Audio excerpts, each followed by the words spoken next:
আসসালামু আলাইকুম এবং স্বাগতম আমাদের আজকের রহস্যময় সফরে।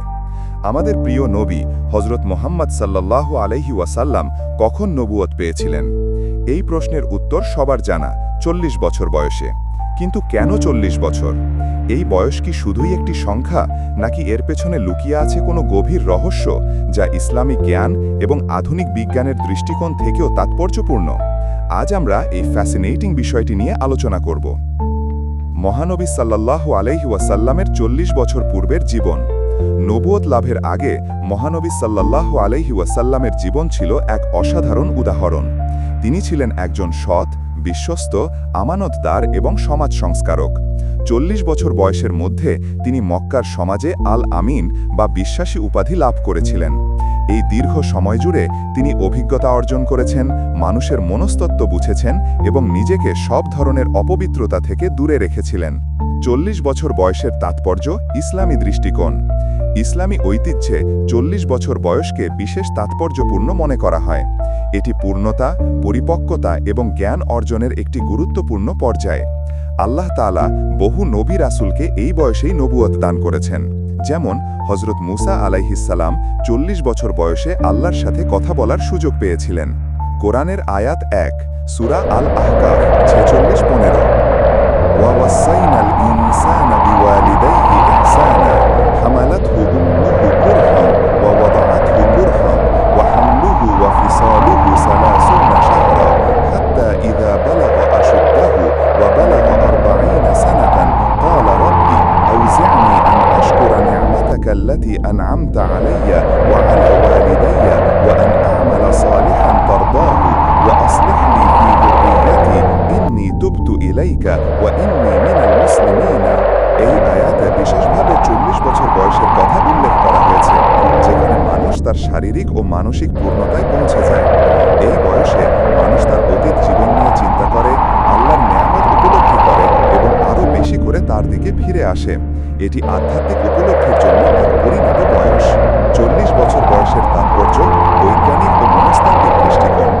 আধুনিক বিজ্ঞান এবং মনস্তত্ত্ব 40 বছর বয়সের এই বিশেষত্বকে সমর্থন করে। বিজ্ঞানীরা বিশ্বাস করেন এই বয়সে মানুষের মস্তিষ্কের কার্যকারিতা একটি উচ্চ শিখরে পৌঁছায়। জ্ঞান, অভিজ্ঞতা এবং বিচার বুদ্ধি এই সময়ে সবচেয়ে সুসংগত হয়। চলুন কিছু বৈজ্ঞানিক ও মনস্তাত্ত্বিক কারণ দেখি। জ্ঞান ও অভিজ্ঞতা। এই বয়সে একজন ব্যক্তি জীবনের প্রায় সকল মৌলিক অভিজ্ঞতা লাভ করে। সামাজিকতা, সম্পর্ক, সাফল্য, ব্যর্থতা সবকিছুই তাকে পরিপক্ক করে তোলে। মস্তিষ্কের পরিপক্কতা। গবেষণায় দেখা গেছে মস্তিষ্কের প্রাক ফ্রন্টাল কর্টেক্স, যা সিদ্ধান্ত গ্রহণ, বিচার বুদ্ধি এবং নৈতিকতার জন্য দায়ী, 40 বছর বয়সের আশেপাশে সর্বোচ্চ স্তরে পৌঁছায়। এটি একজন ব্যক্তির বিচক্ষণতা ও দূরদর্শিতা বৃদ্ধি করে। মানসিক স্থিরতা। তারুণ্যের আবেগ বা অস্থিরতা এই বয়সে অনেকটাই কমে আসে। মানুষ জীবনের উদ্দেশ্য সম্পর্কে আরও স্পষ্ট হয় এবং মানসিক স্থিতিশীলতা লাভ করে। শারীরিক শক্তি ও মানসিক ধৈর্য। এই বয়সে শারীরিক শক্তি যেখানে এখনও যথেষ্ট থাকে, সেখানে মানসিক ধৈর্য ও সহনশীলতাও সর্বোচ্চ পর্যায়ে যায়, যা নবুয়তের মতো বিশাল দায়িত্ব পালনের জন্য অপরিহার্য। নবুয়তের জন্য 40 বছর কেন শ্রেষ্ঠ? তাহলে 40 বছর বয়স কেন নবুয়তের জন্য এতটা উপযুক্ত ছিল?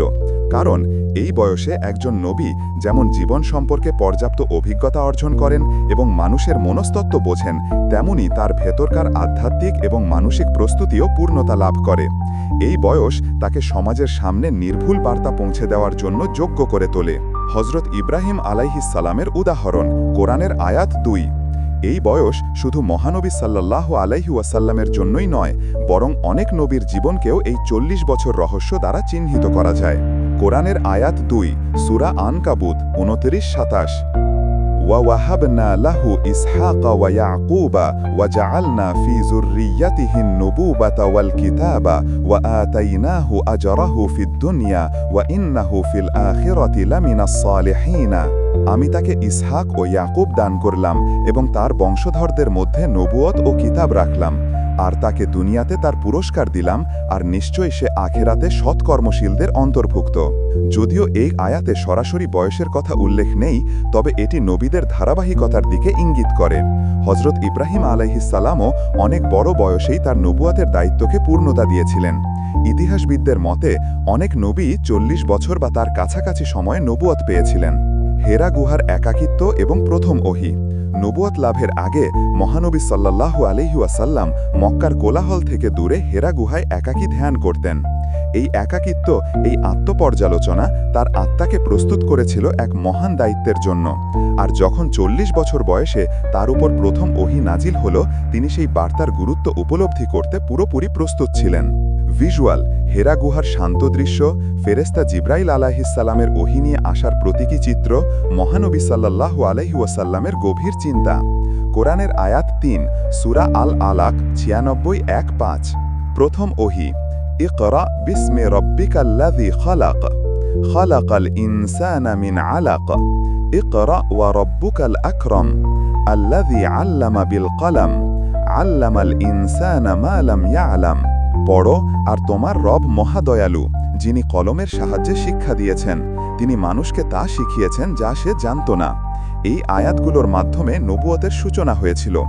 এই শক্তিশালী বার্তা গ্রহণ করার জন্য শারীরিক, মানসিক এবং আধ্যাত্মিক প্রস্তুতি একান্ত প্রয়োজন ছিল, যা 40 বছর বয়সে পূর্ণতা লাভ করেছিল। সুতরাং 40 বছর বয়সে মহানবী সাল্লাল্লাহু আলাইহি ওয়াসাল্লামের নবুয়ত লাভ কোনো কাকতালীয় ঘটনা ছিল না। এটি ছিল আল্লাহ তাআলার সুপরিকল্পিত একটি সিদ্ধান্ত, যেখানে মানুষের শারীরিক, মানসিক, আধ্যাত্মিক এবং সামাজিক পূর্ণতার সর্বোচ্চ পর্যায়টি বেছে নেওয়া হয়েছে।